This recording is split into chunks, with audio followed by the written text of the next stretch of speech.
Davos, Januar 2026. Während ihr euch den Arsch aufreißt, um eure Rechnung zu bezahlen, trifft sich in den Schweizer Alpen eine Riege von nicht gewählten Selbstdarstellern, um eure Zukunft zu würfeln. Das Weltwirtschaftsforum ist vorbei und ihre Auswirkungen steuern genau auf uns zu. Während die Tagesschau damit beschäftigt ist, sich mit Donald Trump zu beschäftigen, ist hinter den Kulissen die Bombe geplatzt. Wir haben ein Eklat erlebt, der die hässliche Fratze der europäischen Elite entblößt hat. Heute zerlegen wir das Theater. Wir klären, warum Christine Lagarde beim BlackRock-Dinner die Flucht ergreifen musste, warum diese Bonzen Europa im Namen einer Ideologie wirtschaftlich hinrichten und warum Bitcoin in diesem Sumpf aus Lügen der einzige Anker der Wahrheit bleibt. Also, fangen wir mit dem Gipfel der Arroganz an. Der Chef der französischen Zentralbank spricht von einem demokratischen Mandat der EZB, also der Europäischen Zentralbank. Das muss man sich auf der Zunge zergehen lassen. Wann hast du das letzte Mal über die Zinspolitik oder das Gelddrucken abgestimmt? Richtig, nie. Diese Leute geben sich ihre Mandate selbst, wie den Klimaschutz, um Macht auszuüben, die ihnen nie verliehen wurde. Und dann bezeichnen sie Bitcoin als, ich zitiere, privaten Emittenten. Falscher geht es nicht. Das ist technischer Analphabetismus mit Methode. Wer Bitcoin mit einem Unternehmen verwechselt, hat entweder keine Ahnung oder er lügt euch ganz bewusst an, um sein Geldmonopol zu retten. Aber wie genau versuchen sie, dieses Monopol zu sichern? Durch ESG-Narrative und totale Überwachung. ESG steht für Environment Social Governance. Was nach Umweltschutz klingt, ist in Wahrheit ein Social Credit System für dein Geld. Sie nutzen ESG, um Kapitalströme zentral zu steuern. Wer nicht nachhaltig konsumiert, wird blockiert.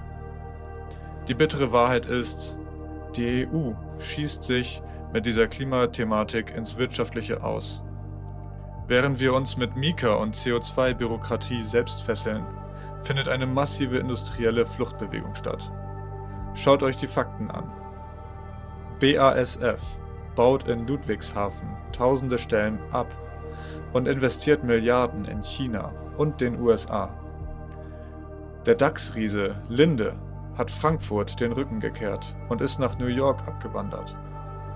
Volkswagen zieht Batteriefabriken in die USA ab, angelockt von den massiven Subventionen des Inflation Reduction Act. Sogar die Solarindustrie wie Meyer Burger schließt hier die Werke und fliegt dorthin, wo Energie bezahlbar ist. Wir deindustrialisieren uns im Rekordtempo, während die USA mit dem Clarity Act eine Autobahn für Kapital bauen.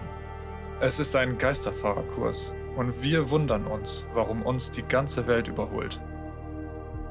Der Höhepunkt war der Eklat beim BlackRock-Dinner. Howard Lutnick hat ausgesprochen, was sich in den USA längst verfestigt hat. Europa ist geopolitisch irrelevant geworden. Aber warum ist Lagarde wirklich geflohen? Meine These lautet, sie fühlte sich von Larry Fink verraten. Jahrelang hat die EZB, die Europäische Zentralbank, die grüne Agenda von BlackRock 1:1 umgesetzt und die europäische Wirtschaft damit erstickt. Doch in Davos 2026 vollzieht BlackRock die Kehrtwende. Fink spricht plötzlich von Energiepragmatismus und lässt Lutnick Kohleenergie feiern. Lagarde hat gemerkt, dass sie nur das nützliche Werkzeug war, um Europa zu schwächen.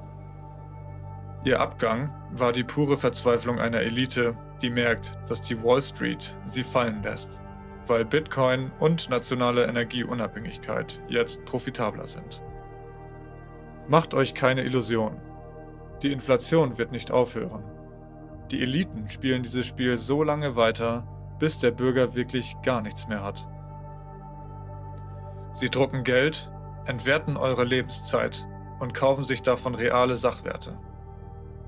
Larry Fink hat es einmal auf den Punkt gebracht. Ich zitiere: They will own nothing. and they will be happy with it. Das ist kein Versprechen, das ist eine Drohung. Sie wollen eine Gesellschaft von Bittstellern, die für jede Transaktion um Erlaubnis fragen muss. Aber Bitcoin fragt nicht nach Erlaubnis.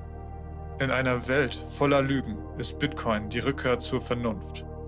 Es ist begrenzt, zensurresistent, global, erlaubnisfrei, unkorrumpierbar und absolute Wahrheit on-chain. Bitcoin ist die Trennung von Geld und Staat. Es ist die Versicherung gegen eine Clique, die glaubt, sie könnte die Gesetze der Mathematik durch politische Lügen ersetzen. Davos hat uns gezeigt, sie verstehen es nicht und sie wollen es nicht verstehen.